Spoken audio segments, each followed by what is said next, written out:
This is the story of a man named Stanley. Stanley worked for a company in a big building where he was employee number 427.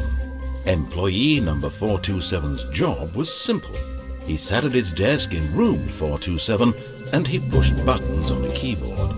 Orders came to him through a monitor on his desk, telling him what buttons to push, how long to push them, and in what order.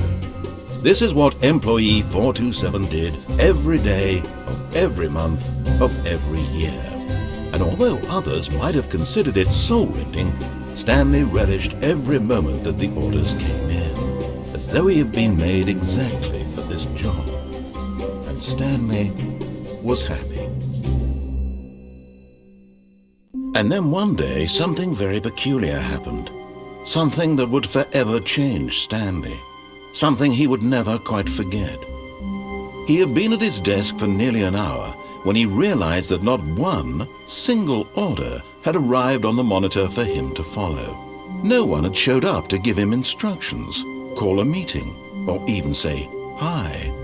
Never in all his years at the company had this happened, this complete isolation.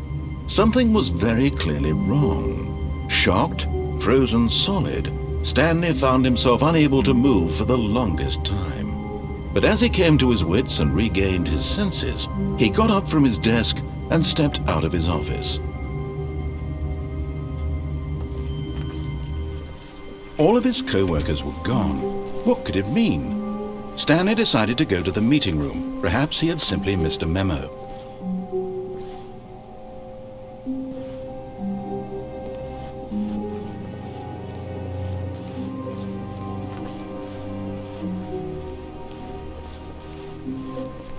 When Stanley came to a set of 2 open doors, he entered the door on his left.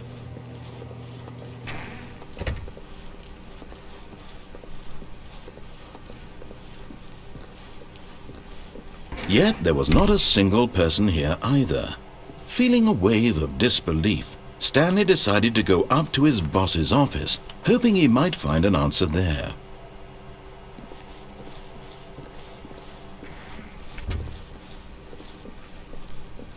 Coming to a staircase, Stanley walked upstairs to his boss's office.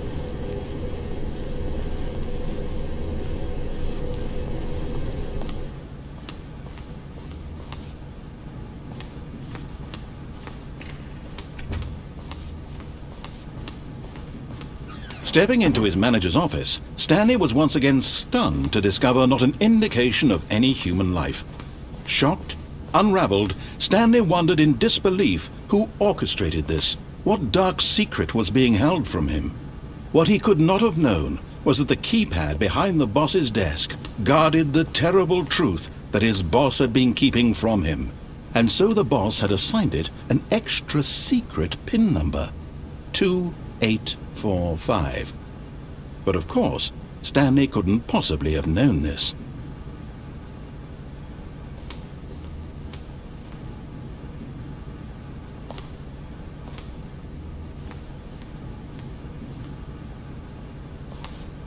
Stanley just sat around twiddling his thumbs.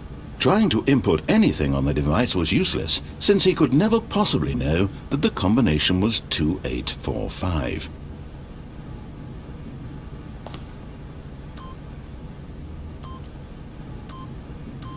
Yet incredibly, by simply pushing random buttons on the keypad, Stanley happened to input the correct code by sheer luck.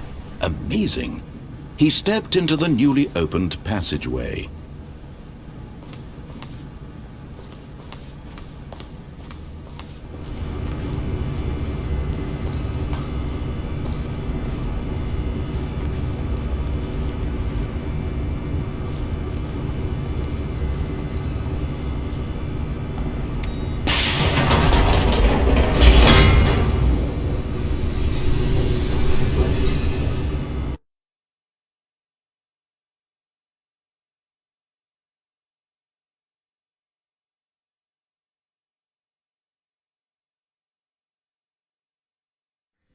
Descending deeper into the building, Stanley realized he felt a bit peculiar.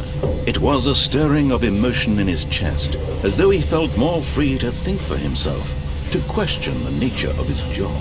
Why did he feel this now, when for years it had never occurred to him? This question would not go unanswered for long.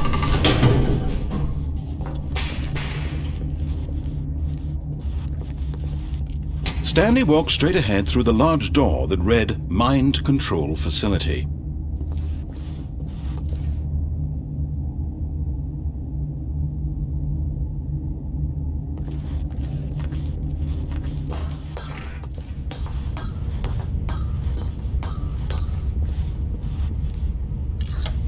The lights rose on an enormous room packed with television screens.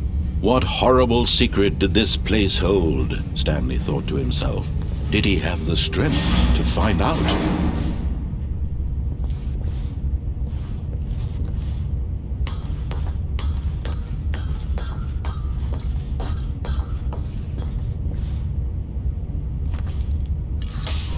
Now the monitors jumped to life, their true nature revealed. Each bore the number of an employee in the building, Stanley's co-workers. The lives of so many individuals reduced to images on a screen, and Stanley, one of them, eternally monitored in this place where freedom meant nothing.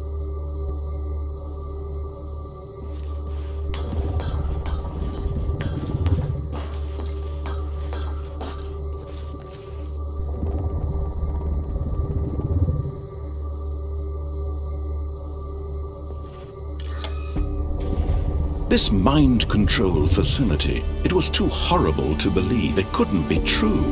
Had Stanley really been under someone's control all this time? Was this the only reason he was happy with his boring job? That his emotions had been manipulated to accept it blindly?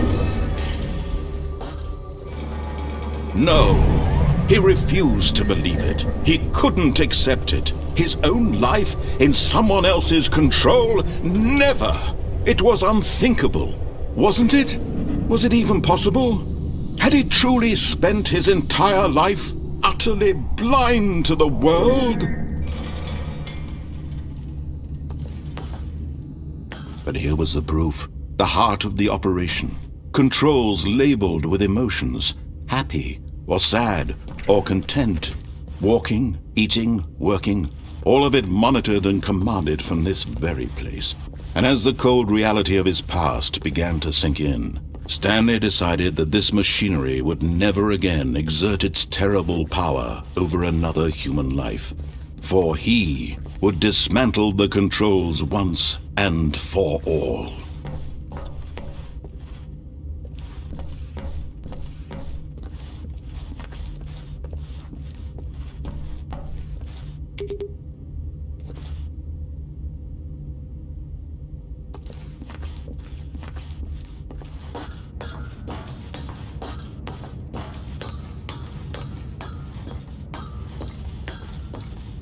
And when at last he found the source of the room's power, he knew it was his duty, his obligation, to put an end to this horrible place and to everything it stood for.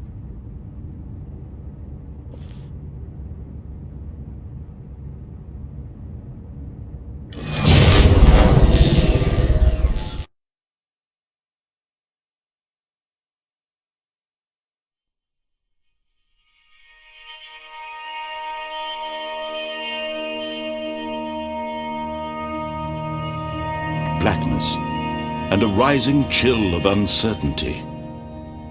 Was it over? Yes! He had won! He had defeated the machine! Unshackled himself from someone else's command. Freedom was mere moments away! And yet, even as the immense door slowly opened, Stanley reflected on how many puzzles still lay unsolved. Where had his co-workers gone? How had he been freed from the machine's grasp? What other mysteries did this strange building hold? But as sunlight streamed into the chamber, he realized none of this mattered to him, for it was not knowledge or even power that he had been seeking, but happiness. Perhaps his goal had not been to understand, but to let go. No longer would anyone tell him where to go, what to do, or how to feel. Whatever life he lives, it will be his. And that was all he needed to know. It was perhaps the only thing worth knowing. Stanley stepped through the open door.